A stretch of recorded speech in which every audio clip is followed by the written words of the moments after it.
मुख्यमंत्री मोहन चरण माझी दिल्ली में होइतिबा आयुष्मान एमओयू दिल्ली एमओयू स्वाक्षर करने पर दिल्ली फेरी मुख्यमंत्री। यह सहित मुख्यमंत्री राज्य में वरिष्ठ नागरिकों को निरंतर चिकित्सा सुविधा जोगाई देवा क्षेत्र में जो आयुष्मान योजनार कार्यकारी करा एमओयू स्वाक्षरित कर फेरी 70 वर्षर अधिक वरिष्ठ नागरिकों को सुविधा मिलवा जाउछि।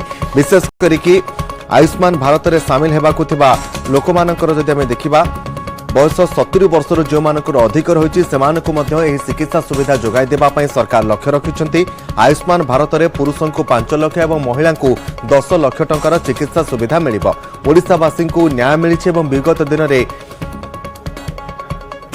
जो माने भी वंचित रही स्वास्थ्य कार्ड बा जो माने भी स्वास्थ्य बीमा वंचित रही से अंतर्भुक्त करने राज्य सरकार लक्ष्य रखिंट।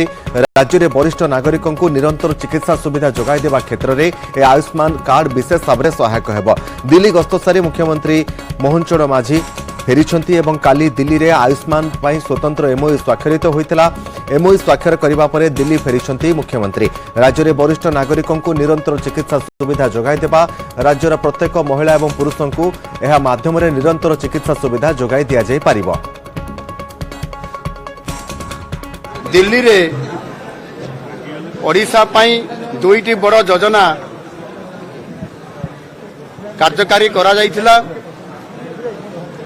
प्रथमटी हेउची दीर्घ लंबा समय धरी 2018 मसीहारू माननीय प्रधानमंत्री मोदी जी जो आयुष्मान भारत प्रधानमंत्री जन आरोग्य योजना यह कार्यकारी करने निष्पत्ति नहीं, किंतु बड़ दुखर विषय कथा ताहा ओडिशा रे लोकों को ये योजनार लाभ मिली नथिला।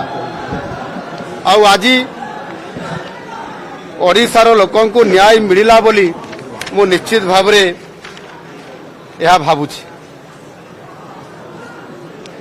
विगत दिन में जो कार्यकारी हो पारु नथिला आयुष्मान भारत योजना एथिरे ओडिशा लोकंकर पाई कोटी कोटी टंका एथिरे लोक माने पाइबार वंचित होउथिले। आ सेथिपाई जो चुक्तिनामा साक्षरता है आयुष्मान भारत योजना उपरे विशेष करके ता सहित आमर गोपबंधु जन आरोग्य योजना सहित आयुष्मान भारत प्रधानमंत्री जन आरोग्य योजना जोड़ी है एवं एथिरे 1,03,00,000 लोक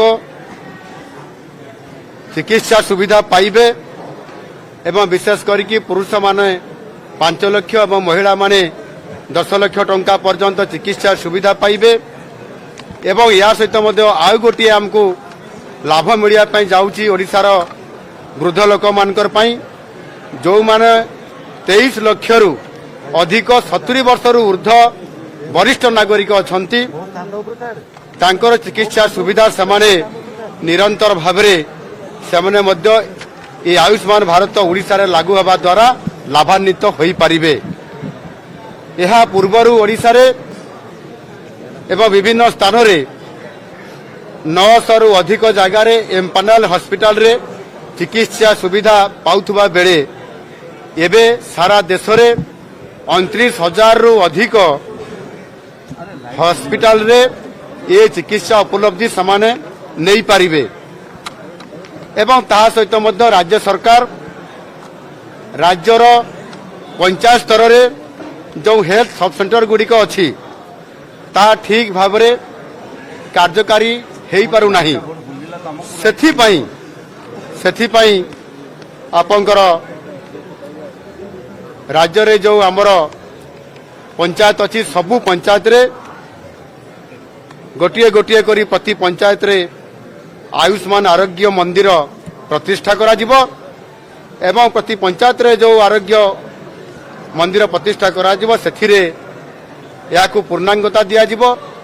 सेथिरे जो जने एनएम रहंती एनएम को सहित जने हेल्थ वर्कर रहिबे आउ जने योग शिक्षक मध्य रहिबे एवं ये हेल्थ सेंटर रे सब सेंटर रे आपंकर ताहार संपूर्ण भाव में पूर्णांग भित्तिभूमि मध्य आम सरकार ये आरंभ